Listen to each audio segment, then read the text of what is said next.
Tervist sõbrad, minu nimi on Janno Peensalu ja see on Karjase kohvi saade. See on saade, kus me räägime praktilisest kristlusest ja sellest, kuidas maailma kõige targema raamatu Piibli printsiipe ja põhimõtteid oma igapäevaellu rakendada täna. Nagu te näete, pilt on täna parem ja mul on teist moodi uus mikrofon siin ees. Tänu teile, kes te olete kanalit toetanud ja siinkohal ma tahan tänada sind, Linda ja Karmela ja Aivar ja Eero ja Anu ja veel mitmed teised, kes on külvanud sellesse kanalisse ja teie abiga on meil täna see tehnika. See ei ole tulnud üleöö, mul on olnud see mõttes, unistuses, visioonis juba pikemat aega ja mu visiooniks on samuti seada üles stuudio, kus ma saan teha vestlusi, arutelusid tähtsatel teemadel oma ala spetsialistidega ja küsitleda inimesi, mis mul meeldib teha, sest mul meeldib teada saada, kuidas asjad sünnivad. Tore näha, kui lava peal kellelgi läheb hästi, kuidas keegi esineb ja ta on edukas. Teine on teada saada, kuidas ta sinna jõudis. Ja need vestlused, arutelud on minu enda jaoks väga-väga huvitavad ja tulevikus ma tahan neid teieni tuua. Mitmed prospektid on mul juba mõttes, aga kõigepealt tuleb sinnamaani jõuda. Täna aga, sõbrad, ma tahan teiega jagada mõtte õpetussõnade raamatust, mis on üks minu lemmikraamatutest Piiblis. 16. peatükist ja salm 9, kus öeldakse, et inimese süda kavandab oma teed, aga Jehova juhib tema sammu. Või nagu ingliskeelses Piiblis peaaegu kõik tõlked ütlevad, juhib tema samme. Jumal juhib tema samme. On täiesti mõistetav ja oodatav, et inimesed teevad oma elus plaane.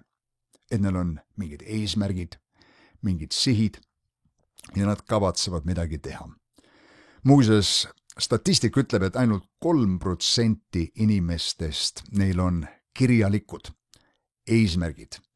Nad on mõelnud nende üle, need kirja pannud, nad revideerivad neid, vaatavad neid periooditi üle ja töötavad nende eesmärkide täitmise suunas. Ja inimesed, kes nõnda teevad, üldjuhul on edukad inimesed. Nüüd edu ei ole mitte halb sõna, edu tähendab, et sa sead eesmärgi ja sa saad selle eesmärgi täidetud. Sul võib olla eesmärk 1 päeva jaoks, sul võib olla eesmärk 10 aasta jaoks. Sul võib olla eesmärk kasvatada laps üles, sul võib olla eesmärk ehitada maja üles või valmis saada see jutlus või valmis saada selle tööga. Ja kui sa selle eesmärgi selle ajaga saavutad, mis sa plaanisid, siis sa oledki edukas, asi on korda läinud. Nii et ma arvan, me ei pea kartma seda sõna edu ja kordaminek.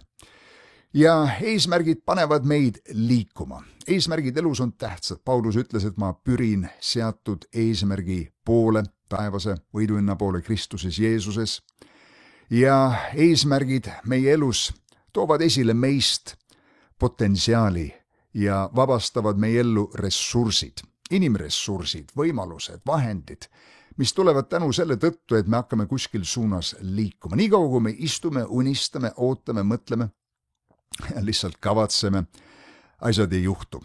Keegi on ütelnud niimoodi, et maailm läheb 2 lehte laiali inimese ees, kes teab, kuhu ta läheb. Ja selle tõttu need, kes seavad eesmärke, alati liiguvad kuskil suunas ja need eesmärgid, sihid ise aitavad neil läbi minna takistustest, edasi minna isegi siis, kui teised neid heidutavad ja kui olukorrad pöörduvad nende vastusesse, eesmärk ise magnetina tõmbab neid. Nii et eesmärgid on tähtsad ja siin Saalomon ütleb, et inimene kavandab oma teed või nii nagu sõna-sõnalt inimese süda kavandab oma teed, aga siis öeldakse, Jehova juhib tema sammu. Jumal sekkub meie sammudesse ehk meie elu detailidesse sellel teekonnal eesmärgi suunas. Teinekord seetõttu sa avastad, et see sinu seatud eesmärk ei olnudki see tõeline eesmärk, vaid see töö, mis Jumal sinus tegi, kui sa hakkasid selle asjaga tegelema, see asi selle tegemise käigus kasvas, võib-olla suunad lõppeks muutusid, sa said paremini aru, mida sa tegelikult tahad ja lõppeks võib-olla jõudsid hoopis teise paika oma asjaga, nii nagu paljud inimesed lähevad kooli õppima mingeid asju ja siis poole pealt hüppavad kuskile teisele suunale üle, sest nad mõistsid, et nad tegelikult tahavad teha midagi muud. Ja tõepoolest nad ei oleks seda teada saanud, kui nad ei oleks hakanud pihta sellega, mis neil antud hetkel oli see parim asi mõttes teha. Ja Jumal samamoodi ei saa juhtida inimest, kes lihtsalt istub, magab, ootab mingit märguannet. Isegi suurt kaubalaeva ei saa manööverdada, ei saa suunata, kui ta ei liigu. Sadamas seisvat laeva ei saa pöörata ringi. Sa pead välisabi, puksiiriabi siis kasutama ilmselt. Aga isegi suur kaubalaev, millel on 10 või 100 000 tonnid vee väljasurvet, seda saab kergesti pöörata, liigutada, suunata ükskord, kui see liigub. Ja nõnda meie elud samamoodi. Jumal on sekkunud meie sammudesse. Sammud räägivad liikumisest. Sammud räägivad millegi ettevõtmisest. Kavatsused on head. Ma tean palju inimesi, kaasa arvatud see, kes istub siinpool mikrofoni, kavatsenud midagi teha, kavatsenud ühel päeval hakata pihta sellega, kavatsen ükskord ära teha selle asja. Järgmine aasta ma võtan selle käsile. Peatselt ma hakkan sellega tegelema. Ja me lükkame neid kavatsusi edasi lõpmata, nii nagu see mees, kes kavatses suitsetamist maha jätta ja pani oma voodi pead sisse või jalud sisse eeti sildi, mille peale oli kirjutatud: homme jätan maha suitsetamise. Iga hommiku, kui ta silmad lahti tegi ja vaatas seda silti, vaatas homme. Okei, see on homme alles. Järgmine hommiku. See on homme. Järgmine hommiku. Ja homme. Ja nii see lükkus edasi kuni igavesti. Jumal tihti ei anna sulle kogu pilti kohe alguses sellest, kuidas tegelikult asjad välja kujunevad. Võib-olla sellepärast, et muidu sa ei hakkaks isegi liikuma. Taavet läheb hommikul vendadele toitu viima oma isa käsul või soovil.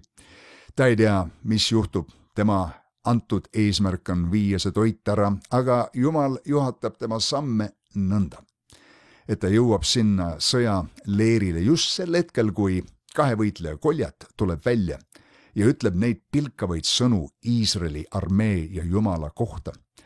Ja muidugi Iisraeli sõjamehed olid seda juba kuulnud, aga Taavetile läks see korda. Iisraeli sõjamehed kartsid Goljatit, oli lihtsalt peajagu üle kõigist neist ja relvastatud hambuni. Aga Taavet tundis, et ta peab minema võitlusse selle mehega. Ja kuna keegi polnud sellist juttu seal leeris kaua aega rääkinud, siis jõudsid need sõnad kuningani. Ja kuningas Saul muidugi tutvus Taavetiga, andis talle võimaluse seda teha. Me teame, et Taavet lõi Goljati maha. Sealt edasi tekkis Taavetil sõprus Joonataniga. Taavet sai kuninga õue nii-öelda, tegelikult ta sai isegi kuninga väimeheks.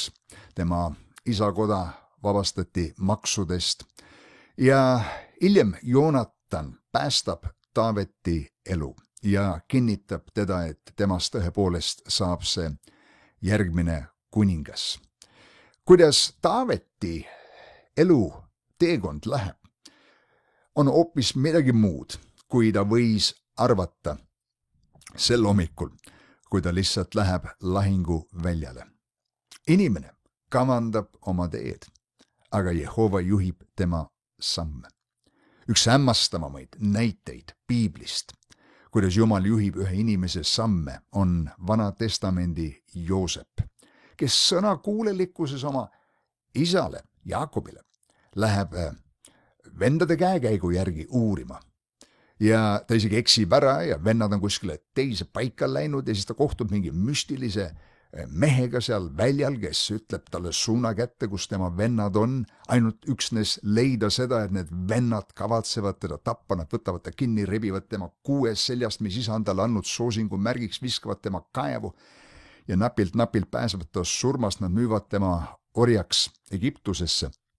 Seal ta satub Potifari kotta, seal ta tutvub Potifari naisega, kes tahab, et ta magaks temaga, mida muidugi Joosep ei tee, mille tõttu Potifari naine süüdistab Joosepit vägistamises katses, mille tõttu ta satub vanglasse. Seal aga kohtub ta kaasvangidega, kelle unenäod ta seletab, kellest üks sureb ja kellest teine, veinikallaja, jõuab tagasi Vaaro kotta ja 2 aastat hiljem tuleb talle meelde, kui Vaaraol on olnud prohvetlik unenägu, mida keegi ei oska seletada, et vanglas oli üks heebrea noormees nimega Joosep, kes oskab unenägusid seletada. Ja otsekohe tuuakse Joosep vangla urkast ülesse ja ta seletab Vaaraole selle unenäo ja mitte ainult seletab unenäo, vaid annab ka juhtnöörid, kuidas käituda, et kasutada ära seda head aega selleks, et valmistuda selleks keeruliseks näljaajaks, mis on tulemas. Hiljem muidugi tema vennad tulevad üles Egiptusesse või alla siis Egiptusesse ja toimub üks lepitus, üks taastumine. Joosep hoiab alal ja elus kogu oma suguvõsa ja Iisraeli rahvas jääb püsima. Nüüd see on hämmastav, kuidas Jumal Joosepi samme juhtis ja kui paljud nendest olid negatiivsed faasid tema elus, mille kohta oleks võinud lihtsalt öelda, et kuidas Jumal saab ära kasutada ka sellist keerulist elufaasi. Samamoodi tema isa Jaakobi puhul oli olnud, kui ta põgenes oma venna Eesavi eest Laabani juurde, kes aga trikitas Jaakobit oma tütardega ja andis talle vale tütre naiseks. Jaakob armastas teist tütart ja ihaldas Rahali. Jaakob aga andis talle Lea. Ometi sellest Least sündisid pooled Jaakobi pojad. Võiks öelda, et pool Iisraeli rahvust tuli sealt. Ja kuidas Jumal neid kõiki samme nõnda juhtis, on hämmastav. Mõned päevad tagasi helistas üks õde mulle Soomest ja tänas mind meesteteenistuse eest ja mida see on tähendanud tema perekonna jaoks. Ja aastal 97-98, kui ma kohtusin temaga esimest korda, sain tuttavaks nende perega ja muidugi sellest ajast umbes ma hakkasin tegelema ka meesteteenistusega ja doktor Ed Cole käis siin Eestis. Eelnevalt ma olin taodelnud seda suhet juba aastaid. Ma olin kirjutanud doktor Ed Cole'ile, kui ma olin noor mees ja muuseas igas suhe, mida sa ihaldad, on kõigest 4 suhte kaugusel sinust. Keegi tunneb kedagi, kes tunneb seda isikut, keda sa tahad kohata. Ja teinekord me alahindame seda võimalust, mis meie elus on sel hetkel. Ja kui ma vaatan tagasi sellele, kuidas ma kohtusin doktor Ed Cole'iga, siis see oli Harry Leisment, meie kiriku üks juhtidest, keda ma kohtasin Nelipüha telkkirikus Pärnus, kuhu ma olin läinud ja teenisin seal, sain tuttavaks Harriga, kes tuli juhtumisi ühele üritusele, kus mina juhtusin olema. Me saime tuttavaks, sealt kaudu ma sattusin Eesti Kristliku Nelipühi kiriku suvelaagrisse ja üritustele ja hiljem, siis kui minust sai Nelipüha koguduse pastor ja me liitusime Eesti Kristliku Nelipühi kogudusega, nii et Nelipüha ühines Nelipühiga. Okei, lõpus oli A, teisel see I. Ja siis ühel päeval oli minu telefon vastaja peal sõnum Harry Leismendilt, et ta tahtis teada, kas ma oleks valmis minema Ameerikasse ühele konverentsile. Inglismaalt mõned vennad, kes olid seotud selle konverentsiga, olid saanud juhtnöörid, et otsida Eestist ka esindajat ja nad olid Harrile info andnud edasi, kuna nad teda tundsid.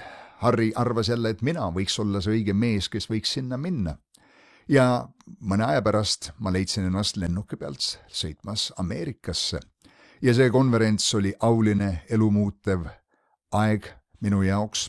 Ma kohtusin seal 3 võtmeinimesega. Ma kohtusin kõigepealt ühe pastoriga Barbadoselt nimega William Cooke.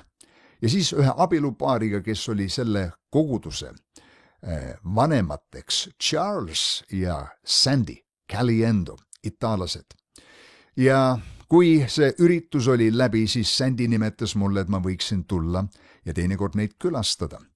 Ja see pastor Barbadoselt kutsus mind oma missioonikonverentsile, mis toimus pool aastat hiljem. Ja kui ma leidsin ennast siis lendamas New Yorki, et üks öö seal peatuda, enne kui ma läksin järgmise lennukiga Barbadosele, siis istudes sel õhtul Charles ja Sandy Caliendo juures, keda ma olin ju kohanud ainult pool aastat varem selle konverentsil ja saanud sõpradeks, nimetasid mulle, et doktor Ed Cole tuleb nädala pärast nende kogudusse ja peab ühe meeste suurürituse ja küsisid, kas ma olen selleks ajaks tagasi.